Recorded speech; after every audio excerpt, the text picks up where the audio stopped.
కట్టాలు వచ్చేసి మెగా పిరమిడ్కి వచ్చేస్తే అందరూ జాన్లు అని అనుకోకండి. సైట్ సీయింగ్ వాళ్ళు కూడా ఉంటారు ఇందులో. సైట్ సీయింగ్ వాళ్ళు కూడా ఉండి ఒకసారి చూసిపోదాం, ఇదేదో బాగుందట, ప్రపంచంలో ఒక వింత అనుకుంటూ వస్తారు. లోనికి వస్తారు, 2 మాటలు వింటే ఏమైంది అనుకుంటారు, 2 మాటలు వింటారు, 3వ మాట ఎక్కక నిద్ర వస్తూ ఉంటుంది, 4వ మాట ఇంకా లోనకు కూడా వెళ్తూ తలకాయ నొప్పి వస్తుంది, బయటికి వెళ్ళిపోతారు అనమాట. ఇలా ఉంటాయి. అంటే చివరి వరకు నిలబడి వాడే మహాజ్ఞాని కాగలడు. భూమి మీదకి వచ్చిన అందరికీ అర్హత ఉంటేనే మనం ధ్యాన మార్గంలోకి రాగలం, నిలవగలం, కష్టాలను కూడా ఎదుర్కోగలం. నేను ధ్యానంలోకి వచ్చాక 80% కాలేనండి, అయినా ధ్యానాన్ని వదలలేదు. ఎందుకంటే గురువు చెప్తున్న మాటలు పరమ సత్యాలు అనిపించే జనరల్ గా మా ఆడవాళ్ళకి ఏంటంటే, ఓ దేవుడికి పూజ చేసామనుకోండి, ఆ పూజ తర్వాత మాకేమైనా నష్టం జరిగితే ఈ దేవుడు అచ్చి రాలేదు, పూజ అచ్చి రాలేదని మానేస్తాం. వాళ్ళ కొత్త దేవుడిని పట్టుకుంటాం, కొత్త పూజలు మొదలెడతాం. కానీ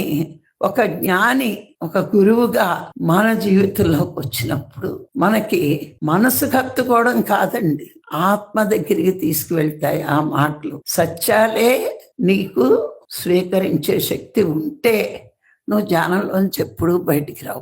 ఆ సత్యాన్ని మనం స్వీకరించలేదనుకోండి, ఇంకా మన అన్వేషణ ప్రారంభం కాలేనట్టే. నీకు ఆత్మే సత్యం, ఆత్మే భగవంతుడు అనే పదాలు నీకు నచ్చుతున్నాయంటే మనం ఖచ్చితంగా ధ్యానంలాగా పుట్టాం, దీనికే పుట్టాం. ప్రాపంచికంగా ఎంత జీవితం అనుభవించినవండి, కానీ గమ్యం, లక్ష్యం మనకు అర్థమైపోయింది ఇక్కడ. అందుకే ఎంతమందికి ఆత్మే భగవంతుడని చెప్తే అంటున్నారు, ఎన్ని ప్రూఫ్లు చూపించడం అంటున్నారు. వాళ్ళు పూజల్ని వదలలేరు, తీర్థయాత్రల్ని వదలలేరు. ఎందుకంటే ఇంకా సంశయంతో ఉంటే ఎప్పటికీ పూర్ణ జ్ఞానం పొందలేరండి. నీకు సంశయమే ఉండకూడదు.